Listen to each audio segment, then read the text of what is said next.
গঠনের ব্যর্থতার অনিবার্য পরিণতি নভেম্বর 19। সেটা হলো শেখ মুজিব যখন ক্ষমতা কুক্ষিগত করেছিলেন বাংলাদেশের জনমানুষ থেকে, তার পরবর্তীতে মানুষ আবার নিপীড়িত হয়েও রাজপথে দাঁড়িয়েছে।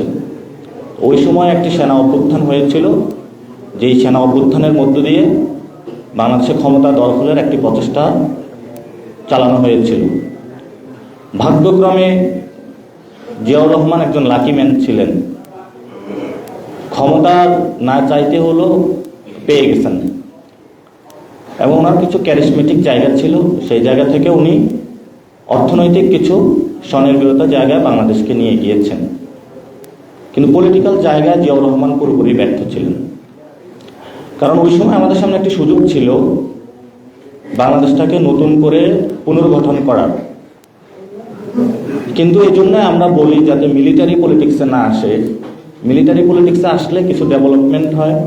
এই যে আপনারা দেখবেন পথেঘাটে ইঞ্জিনিয়ারিং কনস্ট্রাকশনের লোগো লাগায় যারা হলো সীমান্ত পাহারা দিবে, দেশের কাজ করবে, তারা হলো রাস্তাঘাটের ইট, বালু, কনক্রিট, সিমেন্ট এগুলোর কাজ করতেছে। খুবই দুঃখজনক। তো ওই সময় হলো উনি রাজনীতিকে যতটুকু না পুনর্গঠন করবেন, অর্থনীতিকে পুনর্গঠন করেছেন। অর্থনৈতিক ওনার অনেক সফলতা রয়েছে, কিন্তু রাজনৈতিক পুনর্গঠনের কিছু চেষ্টা চালিয়েছেন, কিন্তু উনি সফল হন নাই। তো সেখানে উনি যদি চাইতেন, ওনার হাতে এত বড় ক্ষমতা ছিল, জনগণ অনেক বড় ধরনের সাপোর্ট দিয়েছিল, বাংলাদেশের ওই সময় গতিপথটা উনি ঘুরিয়ে দিতে পারতেন। তো ওই সময়ে বাংলাদেশ কিন্তু নতুন একটা রিফর্ম প্রসেসের মধ্যে চলে যেতে পারত। তো জিয়াউর রহমান ঐতিহাসিকভাবে এই যে সুযোগটা ছিল এটা মিস করেছেন। বাংলাদেশের মানুষ কত দুর্ভাগা, বাংলাদেশের মানুষ আবার রক্ত দিল, আবার জীবন দিল, 90-তে রাজপথে গেল, 3 দলীয় একটি সোশ্যাল কন্ট্রাক্ট হলো যে আমরা এটা করব। সেখানেও বিএনপি গাদ্দারি করলো বাংলাদেশের মানুষের সাথে। তো এখন 24-এও সুযোগ এসেছে। এখন বিএনপিকে একবার সুযোগ দেওয়া হয়েছিল 75-এ, পারে নাই। 90-তেও সুযোগ দেওয়া হয়েছিল, পারে নাই। 2001 সালেও কিছু সুযোগ পেয়েছিল, দুর্নীতিতে চ্যাম্পিয়ন হয়ে গেছে। যে জিয়াউর রহমান চেয়েছিল বাংলাদেশের অর্থনীতিকে স্বনির্ভর করতে, দুর্নীতি রোধ করে বাংলাদেশকে একটি সঠিক জায়গায় নিয়ে যেতে, জিয়াউর রহমানের মুখে কালো দাগ লাগিয়ে বিএনপি প্রথম এই বাংলাদেশে দুর্নীতির হলো অভিযাত্রা শুরু করে। শেখ মুজিবের পাশে ছিল হলো সব চোর, কম্বল চোর, আর এই খালেদা জিয়ার পাশে ছিল সব দুর্নীতি, সরকারি অফিসের টাকা চোরের লোকেরা। তো আমরা এই পরিস্থিতির মধ্যে পড়ে এসে 24-এ 2000 লোক আবার শহীদ হলো। হওয়ার পরে আমরা সবাই একসাথে ঐক্যবদ্ধ হলাম, সংস্কার কমিশন গঠন হলো যে বাংলাদেশে আমরা সংস্কার কার্যক্রম করতে চাই। ওনারা বললো যে বাংলাদেশে সংস্কার করা যাবে না, এবং সংস্কার কার্যক্রমকে ঠেকিয়ে দেওয়ার জন্য ওনাদের সবচেয়ে যে বিষয়ে সংবিধান জানে, যিনি সবচেয়ে বেশি সংস্কার চান মনে প্রাণে, তাকে পাঠাইল সংস্কার বিরোধী কার্যক্রম করার জন্য সংস্কার কমিশনে। এটা ইতিহাসের বাংলাদেশের মানুষের খুব দুঃখজনক ঘটনা যে মানুষ এই ধরনের একটি পরিস্থিতির মধ্য দিয়ে আবার পড়ল।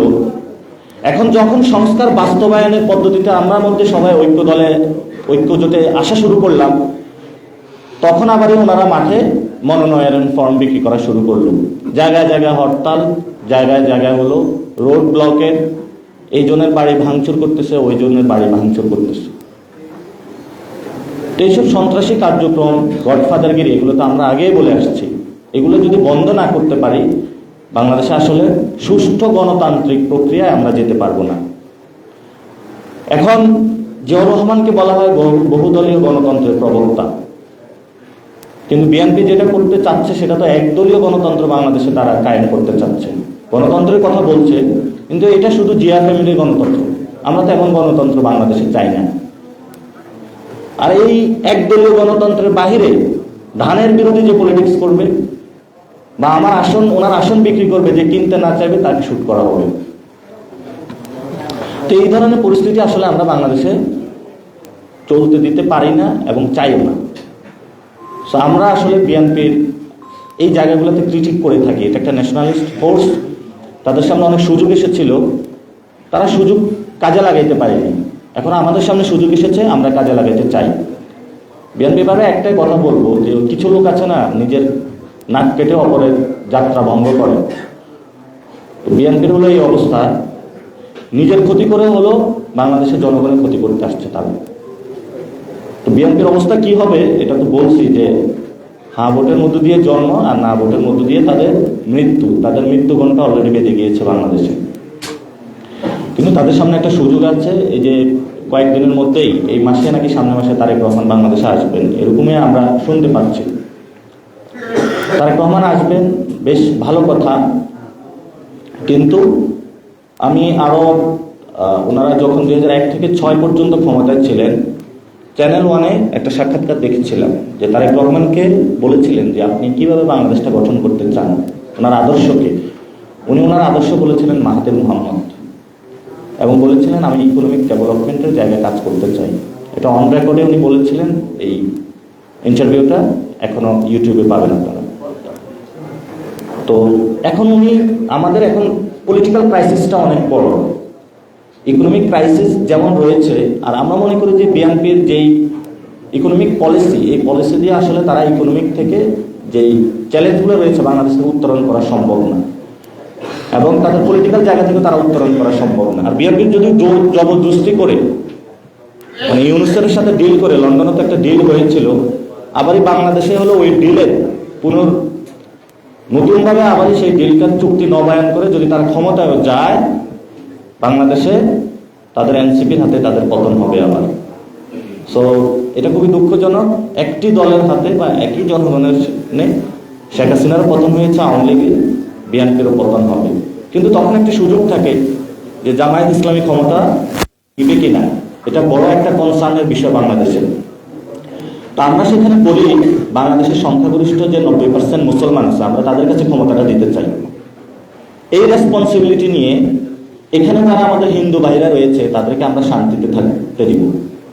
অর্থাৎ আমি যদি খাইতে না পারি, আমি যদি পড়তে না পারি, আমার আগে রেসপন্সিবিলিটি থাকবে অন্যান্য যে ধর্মাবলম্বী ভাইরা আছে তাদের আমরা সহযোগিতা করা, তাদের আগে নিরাপত্তা নিশ্চিত করা, নারীদের নিরাপত্তা নিশ্চিত করা, আলেমদের নিরাপত্তা নিশ্চিত করা। এই জায়গাগুলোতে আমরা কাজ করে যাচ্ছি। সো আমরা সকল দলের কাছে আহ্বান রাখবো, একটি সুযোগ এসেছে, এই সুযোগটা আমাদের কাজে লাগাতে হবে। এবং 75-এর সময় যেমন জিয়াউর রহমান ভুল করেছিলেন, রাজনৈতিকভাবে বাংলাদেশটাকে পুনর্গঠনের সুযোগ পেয়েও ইনস্টিটিউশনগুলো দাঁড় করানোর সুযোগ পান নাই। আর জামায়াত তো 71 সালেও আরো বড় ভুল করে বসে আছে। 24-এর পরে আমি জামায়াতের অনেকে বলেছিলাম যে দলের নামটা চেঞ্জ করে ফেলেন, কারণ আপনার দলের নাম দিয়েছেন ইসলামিক নাম দিয়ে, এটার গায়ে যে কাদা লাগিয়েছেন, এই কাদা পরিষ্কার করার মতো না, পুরাটাই কালো হয়ে গিয়েছে। এটা বসে মাঝে পরিষ্কার করা সম্ভব না। এই জন্য ওনাদেরকে আমরা আগেও বলেছিলাম দলের নামটা পরিবর্তন। এখন তারা বলবেন যে গণতান্ত্রিক পদ্ধতিতে আপনি কি আমার দলের নাম পরিবর্তন বলতে পারেন কিনা। আমি বললাম গণতান্ত্রিক যাত্রায় আপনি কি আমার ইসলাম নিয়ে আপনি শুধু একটা দল বানায় রাজনীতি করতে পারেন কিনা, আমি তাদেরকে প্রশ্ন রাখবো। সেজন্য আমরা জামায়াত ইসলামী বিএনপিকে এখনো বলবো, একটা সুযোগ এসেছে, সুযোগটা আমাদের কাজে লাগাতে হবে। এবং আজকে আপনারা যারা উপস্থিত ছিলেন সবাইকে ধন্যবাদ। তবে আমাদের সব থেকে একটা বার্নিং একটা কোশ্চেন আসছে যে আমরা কার সাথে জোটে যাব। আমরা যারা সংস্কার বাস্তবায়নের পক্ষে থাকবে তাদের সাথে জোটে যাব। সংস্কার বাস্তবায়নের পথে যারা বাধা হবে, এই জোট মিলে তাদেরকেও আমরা বাংলাদেশের জনগণের সামনে ভোট প্রক্রিয়াতে তাদেরকে পরাজিত করবো ইনশাআল্লাহ।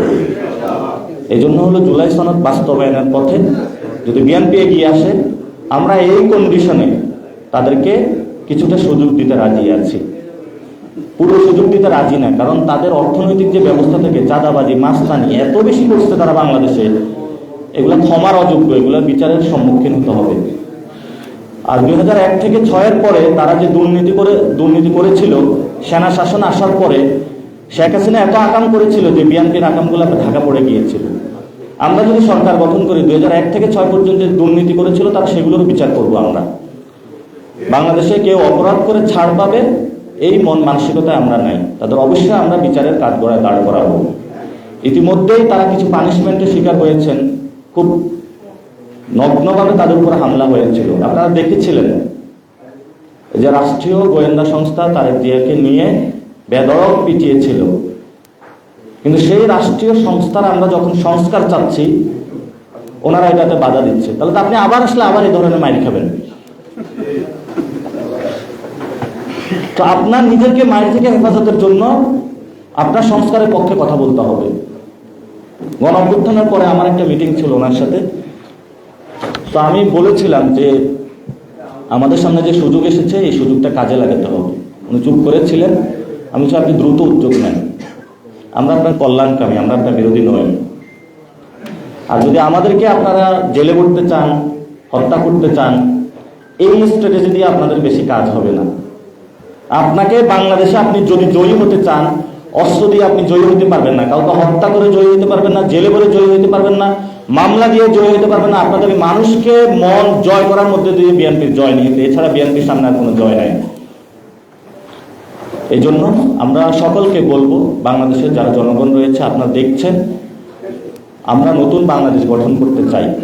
এই নতুন বাংলাদেশে আমরা আপনাদের সঙ্গী হতে চাই। আমাদের সামনে আমাদেরকে ক্যারেক্টার অ্যাসাসিনেট করে অনেককে অভিযোগ দেওয়ার চেষ্টা করা হয়েছিল যে আমরা নাকি দুর্নীতি করি। দুর্নীতিতে যারা চ্যাম্পিয়ন, গণ অভ্যুত্থানের পর আমি বলেছিলাম এক লোকে যে চাঁদাবাজি আর দুর্নীতি করেছে তারা দিয়েই তো গণভোট হওয়া সম্ভব। এত ধরনের তারা বাংলাদেশের মানুষের উপর অত্যাচার করেছে।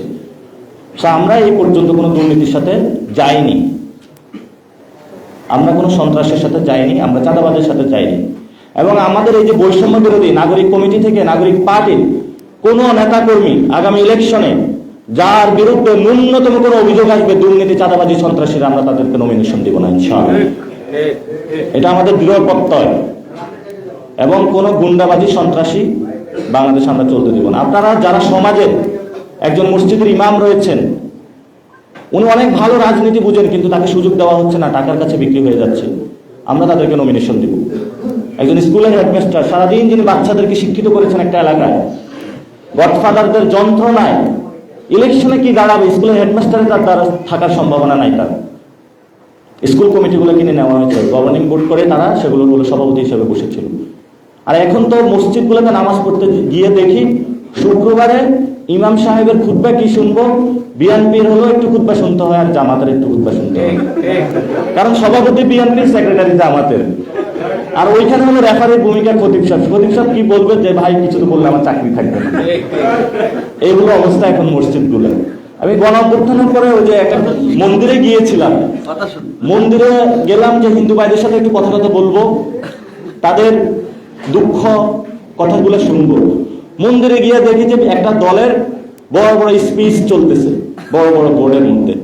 তা আমি বললাম আমি কি মন্দিরে এসেছি না কোনো দলীয় কার্যালয়ে এসেছি, আমি পার্থক্য করতে পারতেছিলাম। তো এটা মসজিদেও হচ্ছে, আবার এটা এখন তো মসজিদে গোপন বৈঠকও শুরু হয়েছে।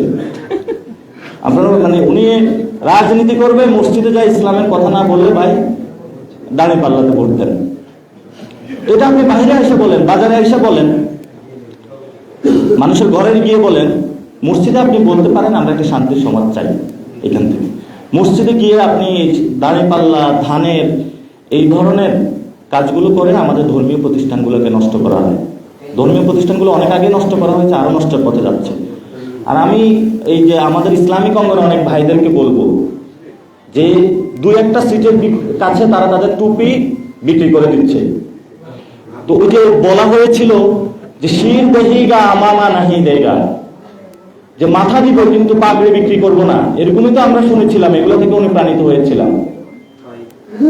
তো এখন তো তারা একটা আসনের কাছে তাদের মানে শির তো দূরের কথা, পাগড়ি, টুপি, পাঞ্জাবি সবকিছুই তারা বিক্রি করে দিতেছে।